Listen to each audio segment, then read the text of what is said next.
These are the MotoE riders heading to the grid, ready to line up and do battle. This is the only sighting lap that they will have before they go racing. No warm-up laps in MotoE, of course.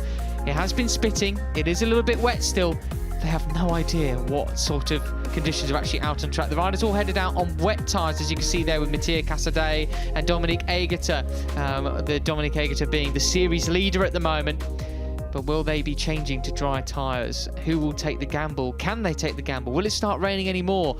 All questions we're about to get the answer to.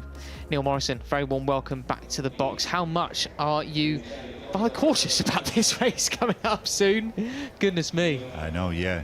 Crazy circumstances for these guys, quite similar to what we had in MotoGP earlier in qualifying. Yesterday's sessions, FP1, FP2 and qualifying held in fantastic, almost perfect conditions. And well, we saw them going out there with wet tyres. It's going to be a bit of a shock to the system, I imagine. This is not a track that you want to mess around with here at Mugello. But will we see some changes to slick tyres on the grid?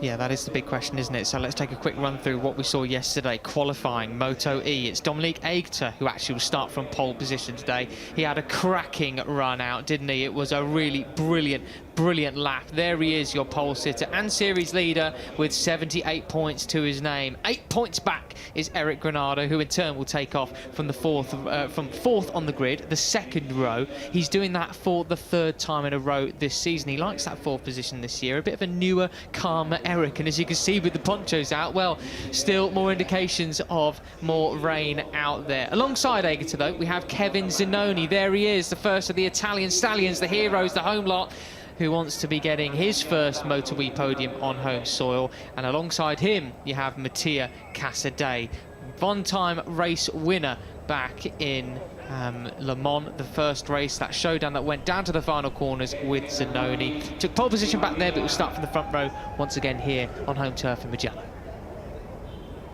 Yeah, absolutely. Zannoni, really impressive yesterday. He's come into some fantastic form since the French Grand Prix 2 weeks ago.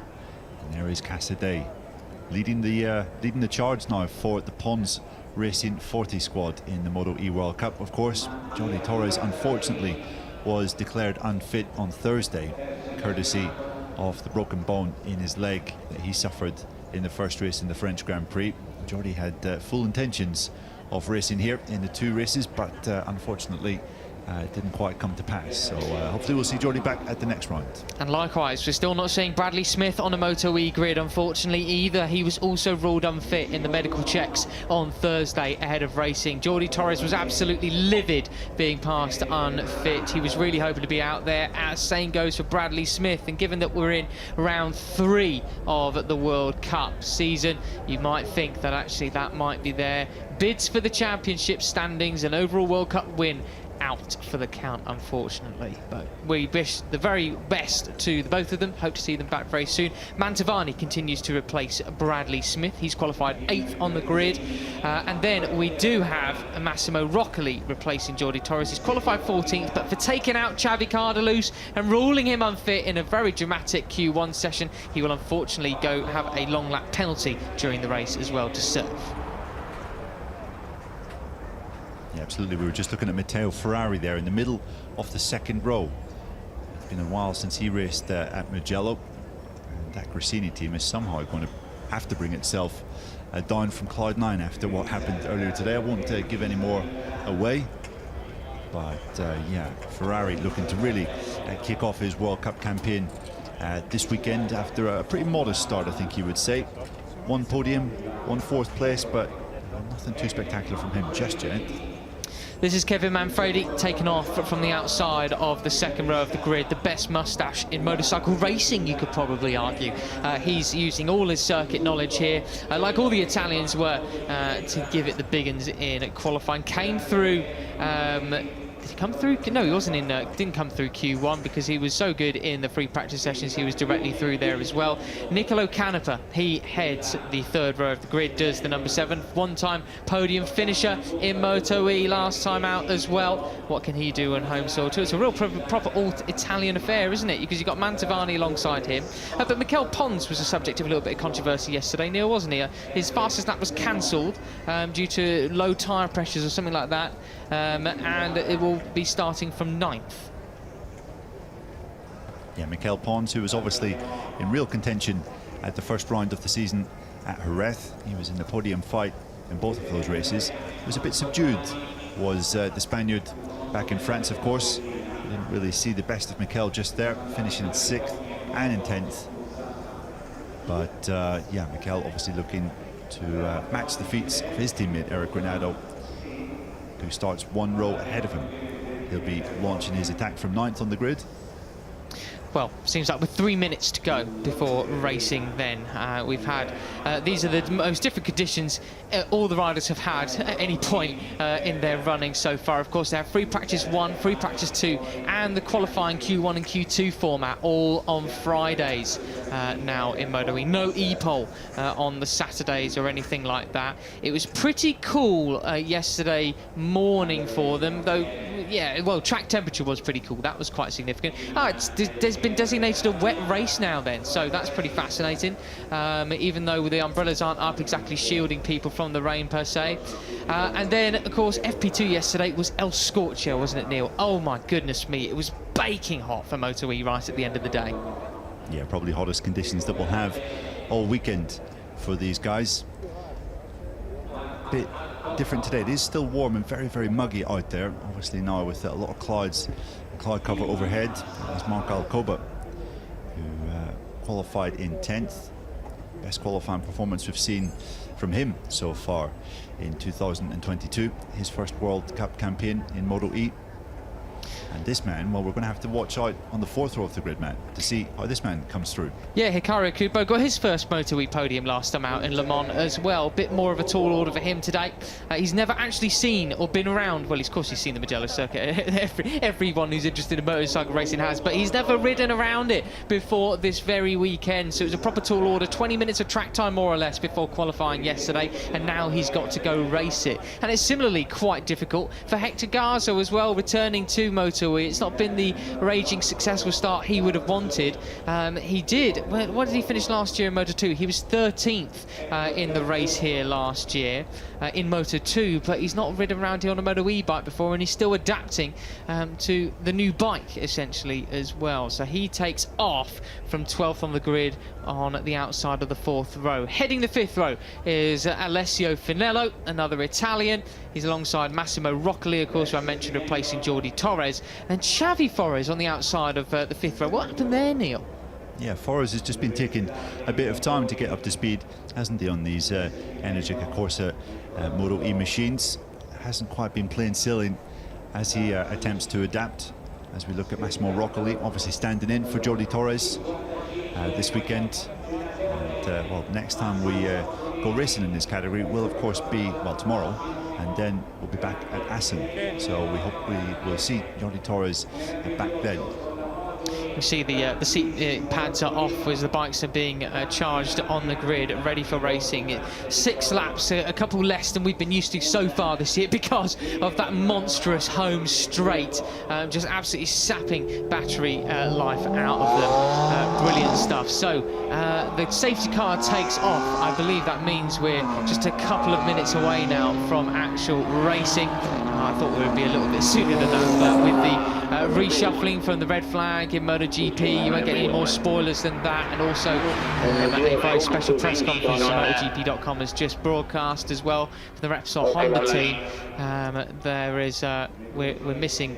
We're a little bit later than we perhaps expected, but new race distance, 5 laps to be started at 4:35, so it is 5 minutes to go now. So even more hard, fast and furious than we've been having before. And I suppose then, well, what conditions will they be facing out there, Neil, really? Yeah, absolutely. It's a big question mark, because I think we had more or less fully dry conditions for the previous session on track Moto2 Q2. And but then the rain came back and we just had a little sprinkling. We haven't had really heavy rain here at any point today, quite surprisingly, considering the forecasts that we've had all week long.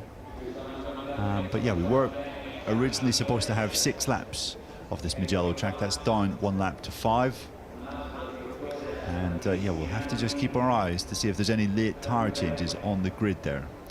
Doesn't it makes it for a bit of a excitement with the with the proper sprint race format as well. There we go then. So Mikel Pons, technical infringement, low tyre pressure, best Q2 lap time cancelled. So where are we at in the world standings at the moment coming into this one? I mentioned previously Dominic Aegerter has 78 points to his name. Eric Granado, the Brazilian, taken off from 4th, has 70. Mattia Casadei has 61, with Matteo Ferrari in 4th with just 48. After him, you got Akubo with 47 and Mikel Pons with 44. Nicola Canepa has 36. So at the moment, it's looking like a 3-horse race for the title. But what results will come from this race here today? Tyre warmers off and we're getting ready for racing. Here is your starting grid then. Dominic Aegerter taking off ahead of Kevin Zanoni and Mattia Casadei. That's row 1. Row 2 is the number 51 of Eric Granado, heading off from the number 11 of Ferrari, 34 of Kevin Manfredi. No second guesses as to who his parents' heroes were. The 3rd row will be Canepa on the number 7 in P7. Andrea Mantovani, the number 9 in P8. Mikel Pons, 71 in P9. 4th row, Alcoba, Akubo and Garzo down there in 12th. Row number 5 will have Finello, Roccoli and Forres bringing up the rear, and the final rows you have Maria Herrera and Alex Escrich, the young rider and European Superstock 600 champion from last year. Not the ideal qualifying for him, but hey, let's see what he can do in the race there. I really, as you could probably tell, Neil, I'm kind of stumbling for words because I just don't know what to expect from this. Who's going to be on what tyres?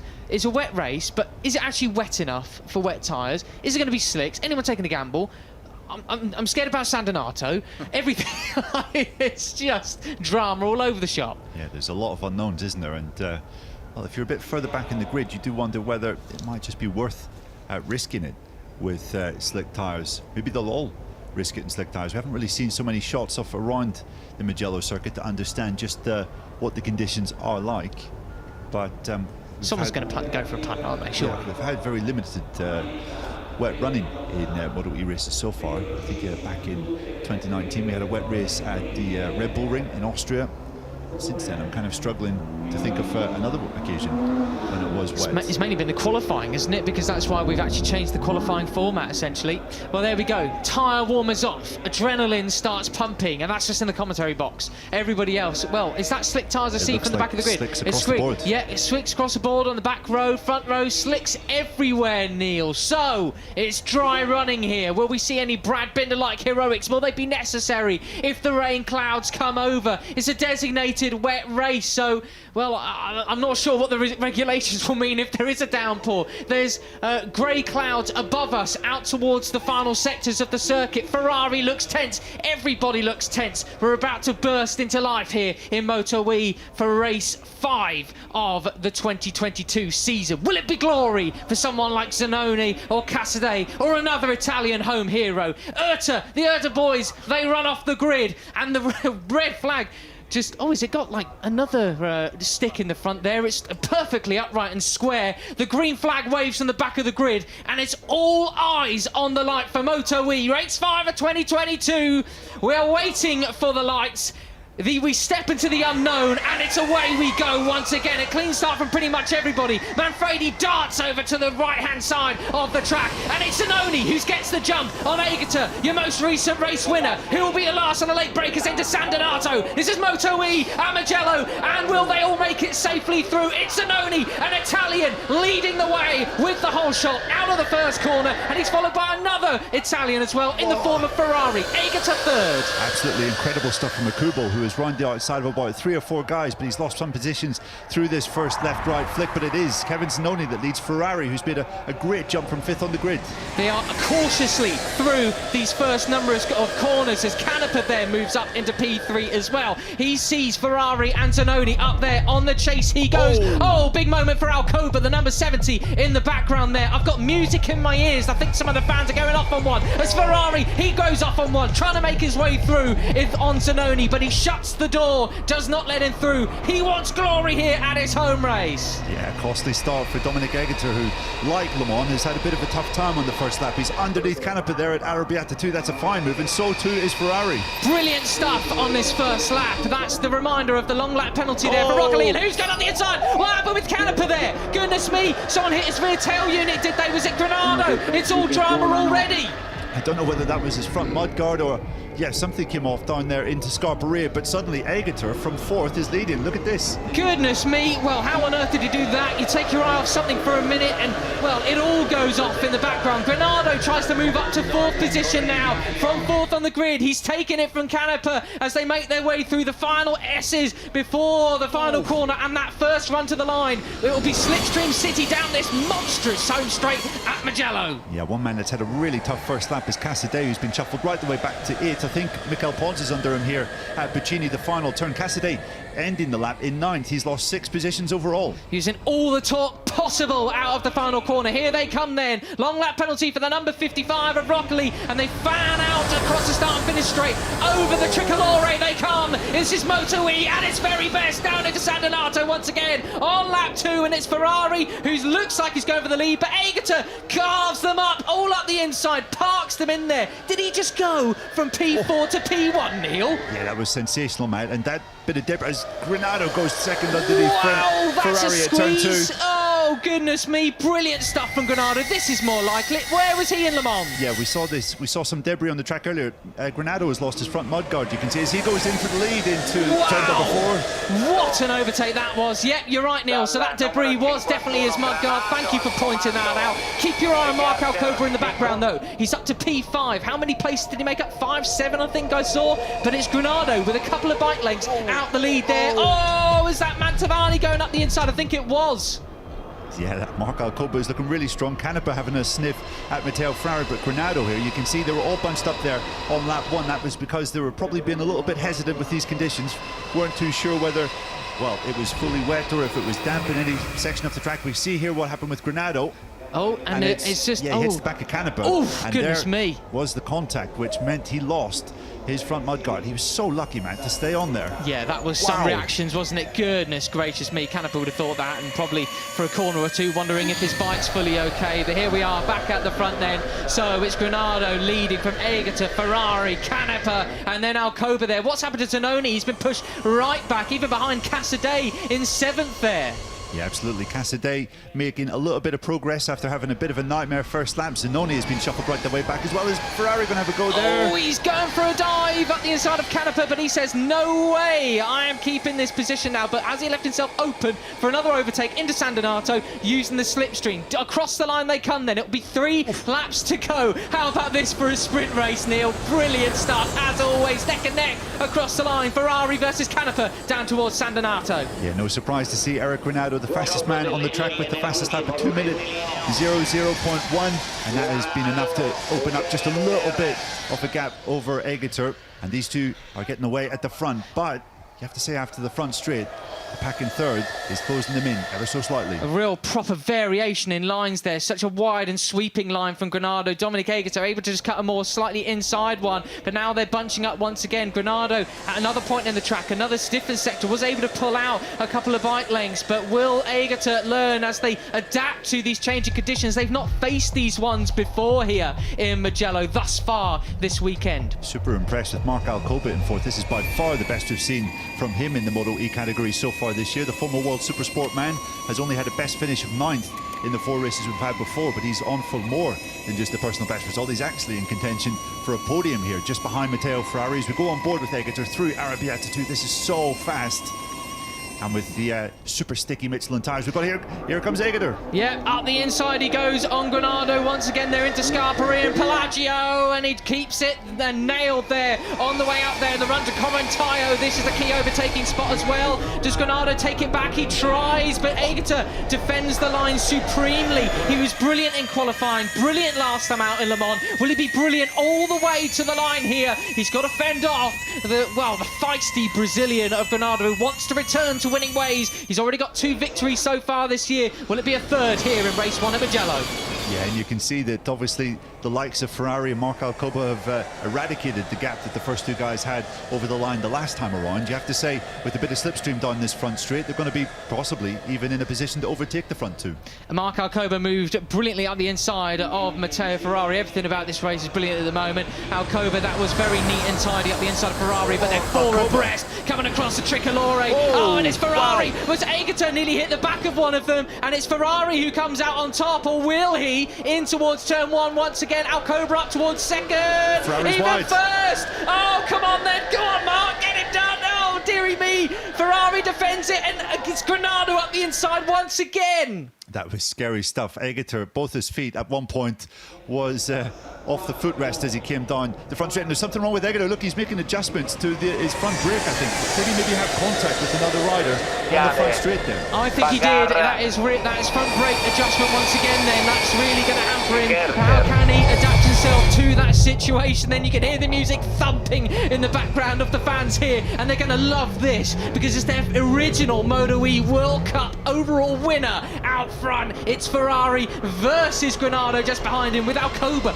a slight wild card up here in the fight for the podium. Can Aegerter fight back though? He's got to fend off. Now it's Mantovani fighting him for that 4th position. Yeah, and Casadei is making quiet progress through the top 10, although Nicolo Canepa looks like he's going to have a sniff down into Scarpari, but Casadei is so late in the brakes that he manages to tough it out around the outside. Casadei could be on for, well, 5th or maybe 4th if he does play his cards right down the main strip. But I have to say, Matt, it's been heart in your mouth moment as we go up towards Sant'Anato with these MotoE machines 3 or 4 abreast. I mean, that's just racing in general at Mugello, isn't it? Sant'Anato, it's not for the faint of hearted, that's for sure. And these guys are going to need to harness all their bravery, all their skill, all that front end feeling they can. And Mantovani's got it by the bucket load here into the final turn there as he dives up the inside of Aegerter. Surely that different front brake position is hampering him at this stage in the game. What a shame, but that is the harder, fast, brutal nature of MotoE. Across the line they come then. 1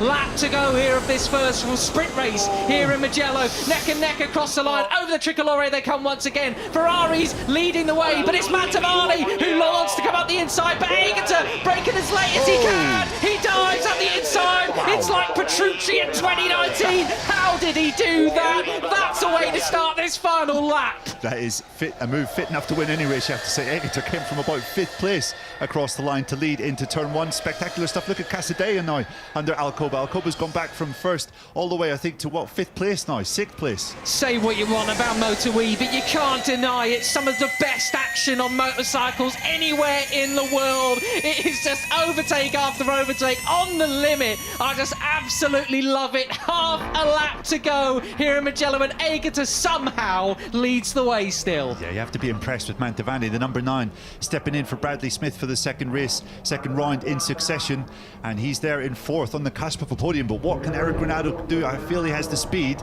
to make a move on Ferrari. The question is, where can he do it? Aegerter's really stretching them out now. Will Ferrari be in the zone, able to overtake him, maybe even towards the run to the line? Granado's looking at it as well. I'm not really sure if they can do it though. And just looking at the last lap, the guys weren't in a position to overtake with the slipstream by the time they crossed the finish line. So if Aegerter gets a good run out of the final corner in the lead, I think he'll have enough to be in front by the checkered flag. Out of Corontaio they come for the final time, and it's a Biondetti S is next. It's all about lining it up for that run to the line, or even a dive into the final corner. Are they close enough? Aegerter 77 from 11 from 51. They come into the final turn then. This is race 1 of MotoE, going right down to the wire as we love it so. out the final corner they come. It's full throttle all the way to it, and I think Aegerter has got them, or will he? It's Aegerter from Ferrari, from Granado. What about Mantovani? Will it be a dream start podium for him? Aegerter wins for Ferrari, and it's Granado. No! Mantovani takes it at the line. An Italian is on the podium at home in Mugello. But what about that for a win from Aegerter? Absolutely spectacular stuff. The Swiss fans standing trackside. Well, wave that flag a little more enthusiastically there, lads, because that was a fantastic performance from their man. Number 77, fastest lap on the last lap. And how he managed to go from, I think, 5th, man, crossing the line for the penultimate time to 1st at San Donato. Well, that was just a stunning move. What a brilliant performance there from Aegerter. Absolutely sensational stuff. And of course, it's not just one Italian on the podium, it's 2 Italians. Ferrari coming home 2nd as well. That will mean a heck of a lot to him. That will change things in the World Cup standings, of course, and that's a classic Aegerter wheelie, as we've become accustomed to. He really had to fight for that one as much as possible.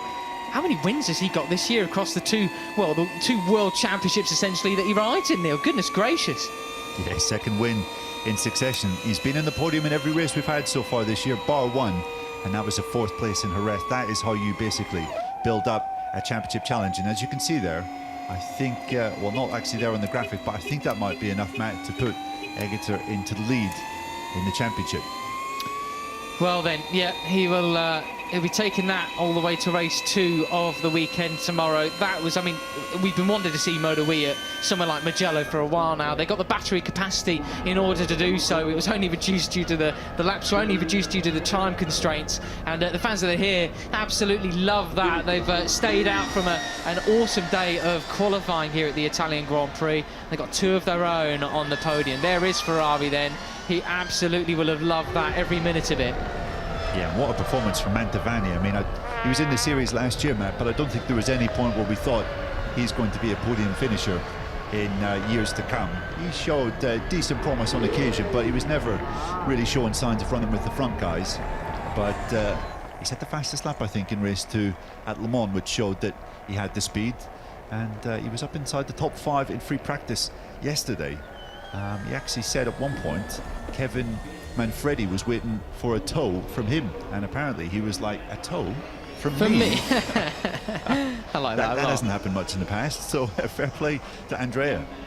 Yeah, cracking stuff from him. He hasn't even got the team leathers because he wasn't expected to be riding this weekend at all, but brilliant stuff from him. He'll be so over the moon with that. I'm happy for him. Great stuff from the number 9. They didn't even have any proper number 9s in the font that he wants by the time that he had to replace Bradley Smith last time out in Le Mans. Eric Granado will be disappointed with that. He really could sniff a win or at least a podium. He fought so hard for that, he really did. But 4th is some great points to come away with. He's still 2nd in the standings, but Aegerter's pulled out a 20-point lead with that win now, Neil. Casadei 31 points behind Ferrari 35, so it's closing up in some respects for the battle for 2nd, but that battle for 1st, well, he's eking out a lead now. That's pretty crucial. Yeah, it really is, and we might have to see a replay of Aegerter, what was it, I think, with 2 laps to go, coming down the main straight when he had to make those adjustments to, I think it was his front brake or his front brake lever. There was something that happened where he was leaning, coming out of, I think, turn 3, down into turn 4, making adjustments while keeping the throttle absolutely pinned. It's not something you see regularly in Grand Prix racing, it has to be said, but fair play to Aegerter to keep his mind settled and to keep the throttle pinned in such circumstances. Interesting how no one was able to get any drags to the line, well, apart from Mantovani with Granado. That was sort of one of the only times we really saw it ahead of the start and finish line, to be honest. And he only just managed to do it, so he absolutely nailed his exit out of the final corner, didn't he? But I think maybe that could have been a bit of track knowledge coming into play there. It's no coincidence that lots of the Italians are running very well here at Mugello, spurred on by the prospect of getting those cheers from their fans at home. That is great from Aegerter. Plenty of Swiss here. It's not too far away for them to travel to. So that is really excellent for him as well. Wow. Brilliant stuff. MotoE at its very best. What a welcome that is to Mugello, and Ferrari. Great sportsmanship as always from him. He is one of the good guys here. Well, that was properly dramatic, wasn't it? It was like a Moto3 race, just with bigger, heavier machines and faster speeds. There was a few moments, especially with, I think it was Mark Alcoba, almost touching the grass coming down the front straight as he peeled right to come out of the rider ahead, their slipstream. Quite remarkable scenes. And with 4 or 5 guys braking in line going down into San Donato, well, that was a real sight to behold. One of the best MotoE races I think I can remember, and I'm sure those fans are pretty happy that they stuck through the iffy conditions that we've had here at Mugello so far this afternoon to watch that action, because it was great entertainment. Understatement, Neil. Yeah, brilliant racing that was. Well, we go back to Parc Ferme, shall we? Let's speak to Andrea Mantovani, his first MotoE podium at home in Mugello. Well, Andrea, that was an incredible race and last lap, so close to the line. Your first podium. How does it feel? Are you happy? I'm very happy. There is the first in Mugello. And, sorry for my English, but I'm very happy that with you. Is a fantastic team, good work in all weekend, and the condition for me is very difficult because in this race Bradley Smith don't race and they call me, and I'm very happy. Ciao a tutti, grazie, viva la vita, è troppo bello essere sul podio. Grazie, Andrea. Auguri. Fantastic. Well, I think Sofia Chandra has a bit of a challenger for most entertaining Parc Ferme debut of the year so far. Fantastic stuff from Andrea Mantovani, both on the bike and off it when he was speaking to Fran down in Parc Ferme. It's like a bit of disbelief, isn't it? And that's what part of the things I love about MotoE, because with all due respect to Andrea Mantovani, I'm not sure he'd get to finish on a Grand Prix podium, essentially, otherwise, other than MotoE. But he's done it. Yeah, at Mugello, exactly. But here's another Italian at Mugello on the podium. It's Matteo Ferrari. It is. Matteo, I was just saying, it is unbelievable seeing you all go past pit lane at those speeds at Mugello, and it was an unbelievable race as well, but you're back on the podium and on home turf, somewhere you've been before, but not at Mugello. How does it feel? Yeah, I'm really happy about this podium because we changed our work on Friday. We changed the setup. I work a lot on myself, and I did a great qualifying, always in 59. So really happy about that. And today, when I was on the grid, I said, okay, I have to push. I arrived in the first corner very, very well with a new tire, like in Austria last year. But in Austria last year, I was really, really bad. So I'm really happy about that.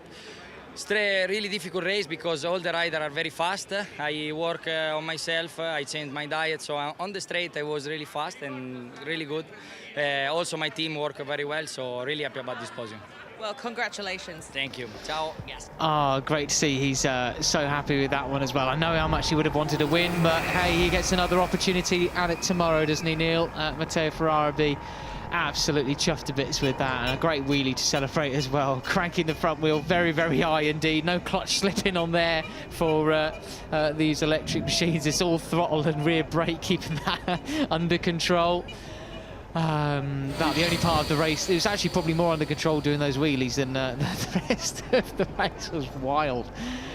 We're going to go and hear from our winner though, Dominique Aegerter, second win of the year, but that one must have felt really, really good, and he's down in Parc Ferme with Fran. Well, Domi, San Donato was discussed quite a lot with MotoE, but wow, what a start to the final lap. What a final lap to keep it pinned. Incredible win. How does it feel? Yeah, fantastic to win again. I think I have now 7 wins in a row, 5 in Super Sport, 2 in MotoE, so yeah, it's amazing. But it was not an easy one, so we went out 2 laps with a rain tire because it was dropping a lot. Then in the grid, 5 minutes before, everybody say, okay, we go to slick. Okay, we go to slick, but we had new tires and we didn't know exactly how wet the track was, and there was a big slipstream battle on the long straight. So yeah, I could attack in the last lap, was only 5, but yeah, keep my line and 25 points in the pocket, and yeah, very happy for for me, for the team, for all the Italian fans and also the Swiss fans who stayed here until the evening. And yeah, small celebration tonight and concentration for tomorrow. And I hope we can make the 6-lap dry race tomorrow and show again, yeah, let's say a little bit a crazy race to give you some heartbeat also on the television. Perfect, thank you. Enjoy the small celebration. Maybe see you tomorrow. Yes, he certainly did give us some heartbeats, as he said there, Matt. Yeah. Can you imagine? Just a few. Yeah, just a few. Can you imagine the kind of mental, trying to prepare yourself mentally for that when you've gone out for 2 silent laps on wet tyres and everyone changes to slicks and you're not quite sure where the damp patches are, and you have one of the fastest, scariest tracks on the calendar to go and attack with 16 other identical bikes around you. It's well, it doesn't really bear thinking about, to be fair. But you have to take your hat off to these guys for putting on such a show in those circumstances, especially to this man, Mugello non si dorme. I think that's Mugello non si dorme. I was laughing because he was just remembering how to spell dorme, and it's like D orme. But this was that overtake. I mean, gosh, that is. Yeah, he's on a roll, is Aegerter. 7 wins so far this year across 2 different categories, he said. Wow. Brilliant stuff. And with that move, I mean, that is a wonderful race-winning overtake. You certainly deserve it, don't you? He managed to keep his head coming out of Pacini for the last time. You can see that Ferrari was there, but never quite close enough. Just 0.03 of a second in it at the checkered flag. And the intact GP squad, Jeremy Alcoba there in the middle, Jürgen Ling to your left there, team boss. Well, absolutely in raptures after Domi's latest performance. And now a fairly commanding position in the championship for the Swiss rider as well. Yeah, very much so. He really is leading the charge, isn't he? With 20 points, the gap now back to Eric Granado. That's probably why Eric was a little bit more disappointed than he might have otherwise been. He's a proper racer at heart, wants to win everyone he can, but still, just off the podium's good for him. Speaking of which, we'll be having the podium celebrations. Fans still in the stands watching on. Tell you what, you said Kevin Manfredi's moustache was probably the best in motorsport, but I would say Mantovani is giving him a good run for his money. Together with his sort of like long locks flowing down from his cap as well, and yeah, those very club racing leathers that he's got going on there too. Side, but the pork chops as well down the side of his face too. His teammate Nicolo Canepa, I mean, I'm sure he'll be slightly nonplussed to come home in 7th. But Andrea Mantovani graces the podium at the Italian GP in Mugello. You can see what it means to him. Great stuff from Matteo Ferrari. Some changes to his diet paid off and helped him on the main straight, but Domi Aegerter was the man of the day with that sensational last lap pass at turn 1 on about 3 of his rivals to go from 4th to 1st and to take his 2nd victory of this MotoE World Cup campaign. Trophy time being presented by Lorenzo Ramboldi, head of innovation at Enel X-Way. Presented the 3rd place trophy there to Andrea Mantovani. That one will go on the mantelpiece, won't it? A podium at home in Mugello. Something I wonder if he ever anticipated being able to carry out. Absolutely, yeah. As Livia Cevolini, CEO of Energica Motor Company, presents Matteo Ferrari with the trophy for 2nd place. And what a day it's been for that squad, you have to say. No more spoilers, but a day that will live long in the memory for the Gresini team. And I suppose as well for Dominic Aegerter, gets the winner's trophy once again here. Didn't take a victory last year, despite taking, well, he crossed the line technically first, didn't he, back in Misano, but that was it. Time for the Swiss national anthem.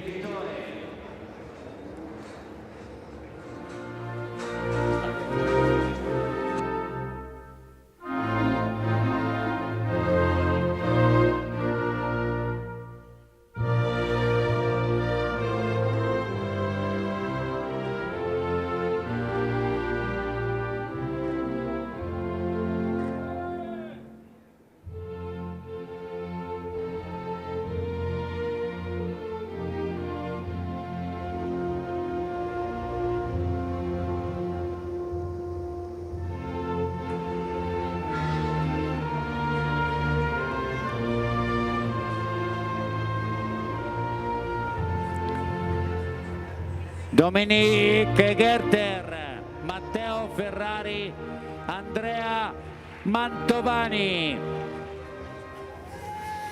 Well, they can't wait to spray the Prosecco, clearly. So hats back on and spraying it. Well, the first dumping of the bubbly over the podium here in Mugello for the Italian Grand Prix weekend. Round 3 of the FIM Enel MotoE World Cup.